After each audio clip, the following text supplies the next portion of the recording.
Yes, and thanks for staying with us on Hello Malaysia. And of course, our topic is on going green, and we're trying to still ascertain the difference between perhaps going green and being low in carbon. And these are the aspects that's going to be discussed in our segment right now with Encik Adnan Dato Dr. Mahmood Merrigan from MGIP Capital. You are the Executive Director, and also Encik Azril Amir Jaafar from Veritas Architects. And these gentlemen are of course involved in the Green World Summit 2011 happening next year, I believe in January. Is that right? In January there will be a press launch with the PMOTPM together with our co-organizer, Technology Park Malaysia, as well as the event partner Azril.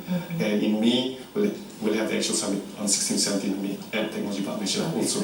So are you addressing going green or low carbon? Which one is it? Correct. Or both? And actually, low carbon is a subset of going green. When you look at going green, you're looking in essence, how do we reduce our resource footprint? When we buy products and services, something has to be mined, something has to be burned, like fossil fuel, and something has to do it. So, in terms of pollution, there's pollution occurring in rivers, in seas. That's water pollution. In terms of pollution on land, in terms of toxic waste and so forth, and also pollution in the air. And when you look at low carbon, you're looking at how do we reduce pollution going into the air, i.e. carbon dioxide. Okay. Yeah. So it's mainly air pollution that you're addressing? Well, we're addressing the entire holistic reach of going green, but with a special emphasis of low carbon. Because as you know, climate change is about reducing our greenhouse gas, and carbon dioxide is a major component of this greenhouse gas. And as you well know, 20 years ago, a scientist called Professor Keeling figured out that there was an increase in atmospheric carbon dioxide. I mean, it's intuitive that carbon dioxide would increase, but he looked at it, the challenge, and he saw that there was actually a very high evidence that carbon dioxide was increasing, and that increase in carbon dioxide eventually by carbon dating, because there's a special carbon molecule in charge, which is resulting in combustion, and found out that it was anthropomorphic, which means that it's man-made. Like a long time ago. So, yeah, 20 years. Yeah. So we're starting quite late. Yes, to address this, yeah. right? In Europe, they're very eco-conscious. And Azril, what do you think in terms of investments? Yeah, when we look at investments and the going green concept. Right. Looking at the building development holistically, in addition to what I mentioned just now, actually, building or development contributes quite a lot in affecting or deteriorating our environment. Actually, okay. By going back to the root cause of one of the root cause of this, addressing the building itself, green building will consume less electricity. First of all, of course, it will provide a better working environment, because there are various aspects of indoor environmental quality that we have to address in the green building design, as well as it will provide value for the development in terms of branding, because this development will become different development from the normal or the rest of development in terms of branding, and eventually from this it will create a higher market value for the property, as well as in the long run it is a lower building to run. Right. So we're talking about we're talking about new buildings. Right. Basically, what about existing buildings? Can you actually develop or change it? I would presume that it's more difficult, right? Right. But it's not impossible. Well, in terms of the existing building, it is not impossible, because as I mentioned earlier, Green Building Index Malaysia have come up with a tool to address that issue, where we could, for example, add in a certain element to the building, changing the glazing, for example, and make the building more kind of airtight, so there's no leak in air condition, so the overall running cost of air conditioning is lower. So we still need to use air condition? Well, because as current situation, we can't avoid from using air condition, but we can't reduce. we use air conditioning in more efficient manner. For example, like the better efficient chiller, less consumption of electricity due to the high tech chiller plant room, for example. So that sort of aspect of technology that comes in to provide a more efficient as well as towards a greener building. Right, so all this will be promoted and of course made aware to your participants at the Green Wall Summit 2011, yeah? And among other topics that will be covered? In summarizing what Azril mentioned, the three major reasons for, say, investments in green-based property. Why invest in going green? That's right, why invest? Yeah. The first major reason would be, with respect to green-related property development, there may be much reduced, not may, but will be much reduced operational costs going forward.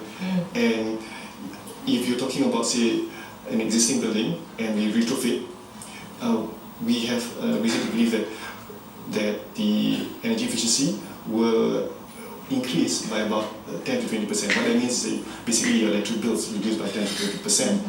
However, in the long run, or in the long run, for retrofitting an existing building.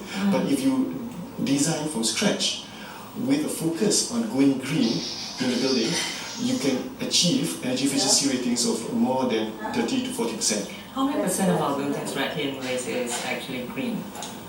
Well, none. Very little actually, because a lot of building coming up now. For example, I think the one is quite notable is the Pusat Tenaga Nasional, and as well as low energy building. Those are the new generations of building. Those are almost like government projects or national projects, or private projects. There are a few projects in and around in Klang Valley which are being planned. Some by the MRCB group, they're planning a shopping centre which is green based, and a few other developers which are slowly emerging to this niche. What's not happening now is that we haven't catalyzed. I think there's a very high opportunity for Malaysia to catalyze investments in this sector, and public-private partnership would be an excellent platform. The essence public of and private. Yeah, public and private. In the Green World Summit, which we are aiming to do, is we're aiming to sort of bring together both government sector as well as domestic investors and international investors, as well as property developers to come in and see how we can go to the next level in terms of investing in green integrated buildings. It's not just a single green building, but a number of green buildings together. So it means the space between buildings, we make it very pleasant to walk. Because you notice in city, it's very uncomfortable to walk from building 1 to building 2. So we're trying to make it like Europe, where you it's like a browse through. Yeah, you browse through. That's right. Yeah. So that's comfortable, and of course it's pleasant. It's pleasant. It's pleasant because it's also close to nature. Is that right? Azril, what do you think? Yeah, that's the exciting thing about this green integrated city. You are so close to nature. You don't separate yourself with the environment. You feel the environment. Which model are we looking at? Well, Europe. Okay, in terms of I wish we had the weather. The design. Malaysia is developing a model, but in terms of currently our own model. Our model of the green tool for the township. But as of today, we have to look into other countries. For example, British have their own rating tool, which comprehensively guide the designers to design a green city, or green township, with integrating, for example, like public transport, as well as, in fact, in terms of economy development as well. So it is outlined inside that guidelines. So it is a kind of something that the country is developing now. I think eventually it will become something very exciting for the development. And you could imagine that in a township or green township, you will see that all this wind turbine, as well as your electricity or street lights will be powered by photovoltaic cells, and all sorts of green innovation idea, as well as And less pollution, of course. Yeah, less pollution. The air, water. That's right. Yeah, it'll be less stressful. Yeah, even Traffic your jams. waste will be recycled to generate biogas, for example. Okay. And of course, rainwater will be harvested. And Any use of plastic bags? yeah, plastic bag is bad. Well, that's another issue because some Yeah. people, I mean, on one hand it's going green, but on the other hand sometimes it's inconvenient. So we want to actually go green in a commercially viable and as well as convenient manner, because if you really want to reduce your carbon footprint to zero, all you need to go is say to the rural area, some very remote developed area, and your Go carbon back to footprint is the zero. cave. Yeah. Go back to the cave. Yeah, but that's not what we are about. We are about how do we live in a modern quality of life, but yet have an eco-conscious contribution to our planet, as well as reducing our resource or carbon footprint. Who do you see spearheading this? Would it be the government or the private sector? Or people like yourselves? You are with MGIP Capital, yeah? Do you see... That's a very good question, and I'm so pleased you asked. Spearheading, okay. In fact, if you look in Malaysia, right, and if you look at an organization which perhaps should be spearheading this, right, I believe that organization which probably, at least in my opinion, hasn't put the full brunt of what they can potentially do is Petronas. Because you're looking at an organization which contributes more than 40% to government revenue. Yeah. And you're looking at industry which even Petronas admits that within 50 years, right, will have a situation where petroleum reserves will decline. Yeah, it will deplete. It will deplete. You know, Yeah. we're never sure when it's going to deplete fully. And unfortunately, and I just recently looked at Petronas' side, I don't know whether they've changed it, but the mission and vision of Petronas still remains having core competency in petroleum. Well, we're of the belief that perhaps they could move that mission Diversify. and say, we're an energy company, and Let's look at renewable let's look at energy. renewable energy, because if you look at the situation, let's say within 100 years, Petronas will be defunct and irrelevant if it continues to have its mission statement as being a petroleum company. And in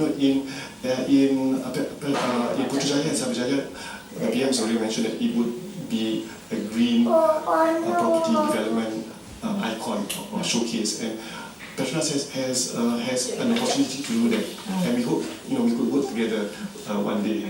But at the moment, they're very much geared and they're very focused on offshore drilling at the moment. Yeah, so hopefully that will take soon. There's a balance between what revenues we can garner now and what we should be preparing for in the future. Okay, great. We'll take another short break and we'll come back. We're talking about the World Green Summit 2011 and of course the initiatives that's being undertaken by this gentleman in the studio to instill the awareness to go green, and of course this is impressed upon investors. Stay with us.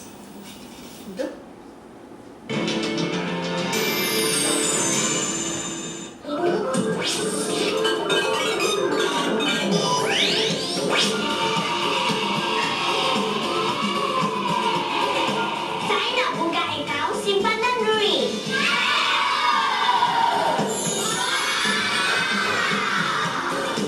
Seronoknya akaun duit. Saya mesti pilih.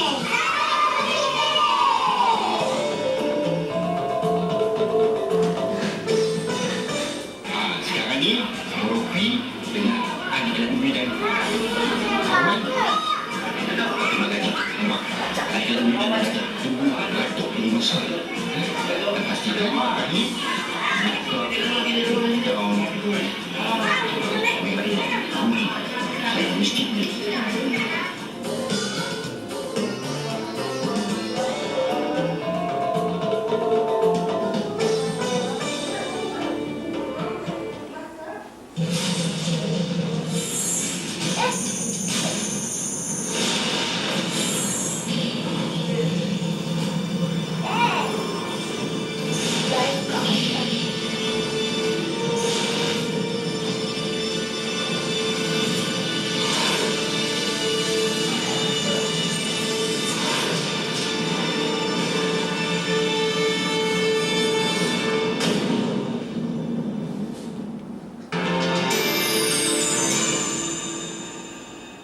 Yes, green technology and of course green infrastructure. We're going green, and this is of course to reduce carbon emissions, and this is of course very much associated to air pollution, for example. And the green city is in the building right now, and this is of course the responsibility and inspiration brought upon by MGIP Capital, which is the Malaysia Green Initiative project. A very interesting project. Have you got any funding and of course support from the government so far to do this? Okay, we have support from government-linked companies, which are GLCs, but directly from the government, as yet, although we have begun negotiations with them, as yet, not any direct support just yet, but we are hoping to possibly in the future, because we're looking at a public-private partnership, which is in essence, the government has incentives in place,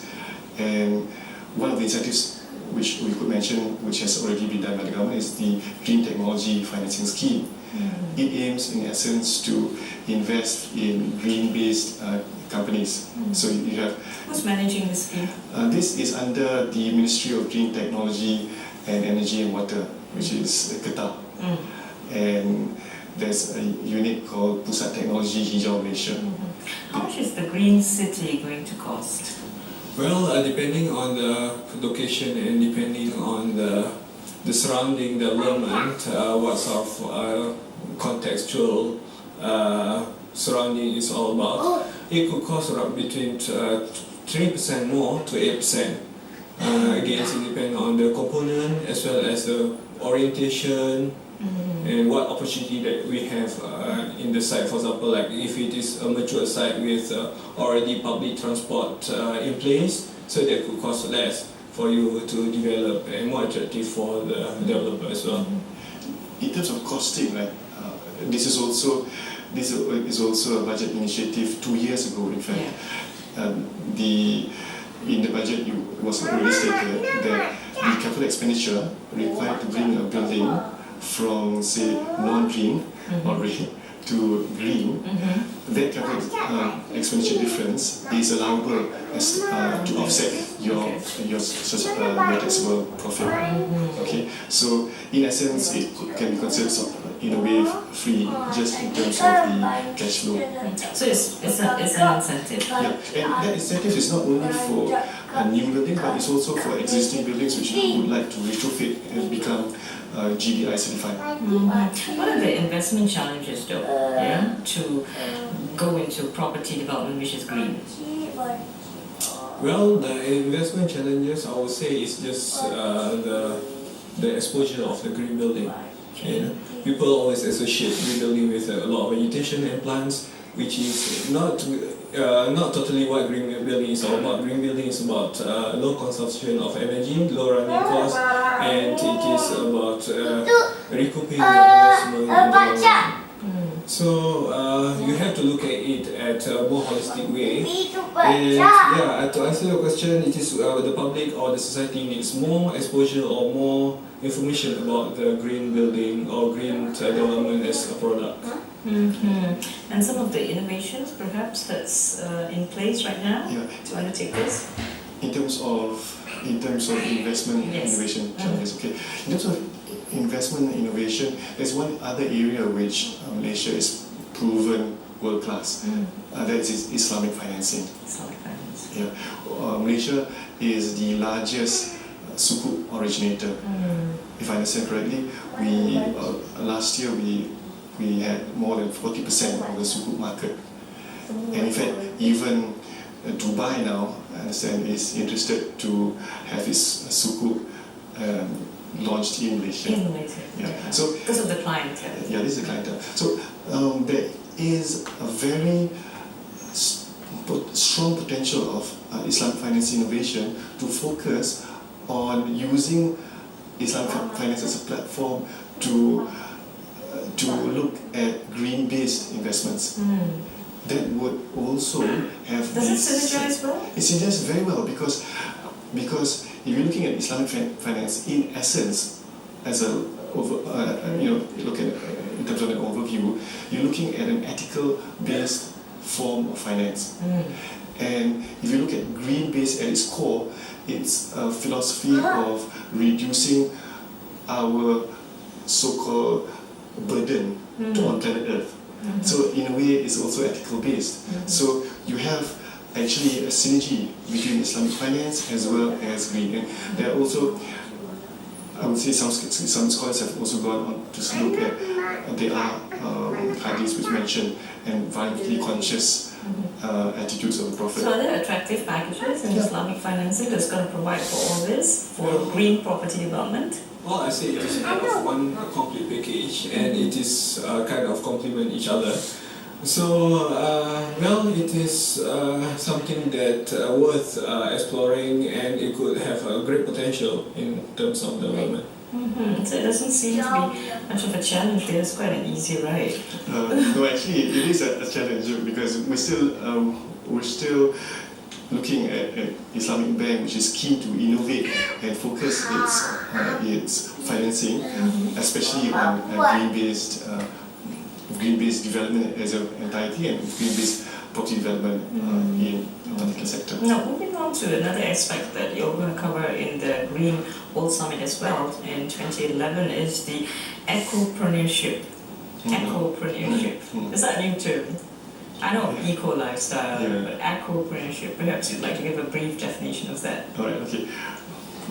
Perhaps it's like you just combining ecological consciousness as well as entrepreneurship, and you see, in essence, how a business can reduce its carbon footprint. Let's give an example. Say, for example, a car workshop. They've been known to be not so ecological conscious. For example, your oil probably gets thrown into our drainage systems. So there could be a green-friendly car workshop in the and you have other things, say for example laundries. In fact, if you look at it, in your lifestyle, our lifestyle, we can look at purchasing certain products and services, and these products and services have a greener alternative, not necessarily a zero carbon alternative, but a potentially greener alternative. But if you look at entrepreneurs out there, I mean, well, basically the majority is, the Chinese community. We can't run away from that, and most of the time they just think about the benefits that they're going to get out of certain investments. And would they actually look, into the nitty-gritties of whether their properties, whether the building is going to be green, whether what they do is going to be friendly to the environment? What would be the benefits? I mean, at the end of the day, it's dollars and cents. Well, it is at the moment it is the incentive from the government. As we mentioned earlier, it is a tax exemption for the developer, and for those who's buying the property, it will be sales tax exemption as well. And those are the dollars and cents aspect. Of course, that's the benefit and dollars and cents. Yeah, that's the benefits. And on the other hand, it is another options, another product for the people. And I think it is not a bad product, and something like people will realize it is very beneficial in the long run. Yeah, but they're going to be spending more, right, to build that green building? Well, it will be, initial cost will be slightly higher at the moment. How many percent? I think about 2% higher than the normal building at the moment. But once the industry catch up with a lot more products, I will say the green building will be cheaper than the normal building. Well, it is difficult to say now, but one of the criteria for the green building is you need to source the material within 500 kilometer radius, building material within 500 kilometer radius. That itself is a kind of incentive to lower the building cost. Right. So you cut down on the transportation so cost. That's the main feature. Right. Yes. Is that it? Okay. What are the other features that's going to be included in this green building? Well, the other features, for example, there will be a lot of integration of landscape design, and as well as I mentioned just now, is there will be waste recycled material, and to encourage recycle material, as well as we recycle even the waste of the building and turn it into energy. Because for the township scale, we are able to do that. But for one single building, maybe it is not economical to do that. Right. And other than that, you will recycle even your, for example, toilet water, rainwater, can be recycled for the irrigation, for example. What do you say? Yeah, That's right. For irrigation. For irrigation, I mean, you could do rainwater harvesting and you can utilize it by filtration. So you recycle the water and do what? For grey water, that is for using of the toilets, just for flushing, as well as for landscaping and so forth. And your question about the costing of green products, yeah, in some ways green products can be costly. I mean, if you're looking at food, anything that's food, good is going to be more yeah, costly. that's right. Look at organic That's right. vegetable and fruits. Organic food is But still, expensive. there's a demand for Yeah. it. There is a demand, of Yeah. course, for those who are very health conscious, and Yeah. of course they want to avoid all these pesticides. But I think in terms of, if you're looking at property development, I would say in time, when the supply chain becomes stronger, from about 3 to 5% increase in cost, you probably get pari passu. And that is actually something which can be seen from technology, for example. If you look at the older handphones, extremely bulky, but it costs $10,000. And now you get a beautiful handphone at $2,000. Right? And so So features. that's the concept you're trying to impress on us. That's right. That's right. course. But one has to first get started bringing out the product in the marketplace and then garner the profits which is obtained from market acceptance by buyers and so forth, and actually then reinvest back into what we're trying to establish, which is the green economy. Are our policies in place right here to, spur all this green technology and green food? What is not in place yet? Kind of incentive approach. But Malaysia have a standard for the low energy building, Malaysian standards that we have to follow. Not to say that we have to follow, but we can use as a guide at the moment in order to achieve a certain energy requirement of the building. And coming back to the attraction of the green development, it is not about renewable energy alone. It is about experiencing the better indoor environment quality. You will be living in a building where you have plenty of natural lights, and as well as your air changes or your ventilation of the building is better regulated according to Malaysian standards. We call it MS 155 now for the low energy building. And of course, no smoking in the green building, the smoking area. And this sort of thing will come in place more integratedly, more. So foreign players. Before we take a quick break, let's look at foreign players coming into this whole initiative and project. All right. Which country?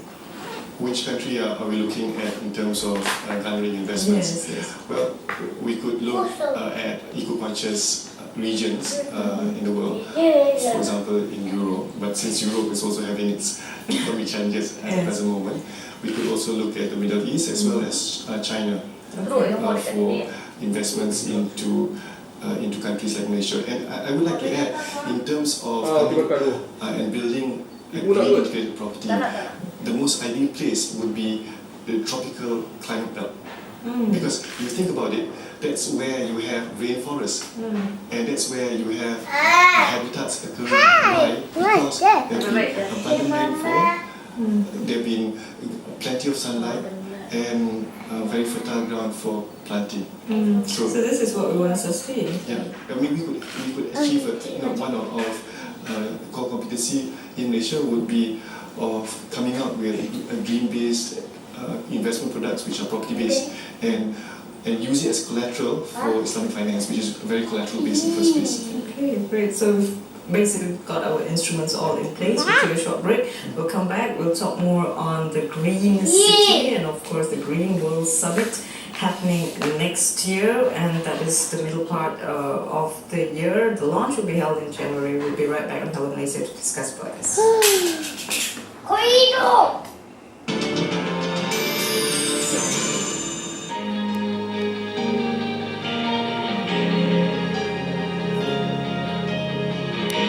You cakap mana betul kan TV? You cakap mana betul kan?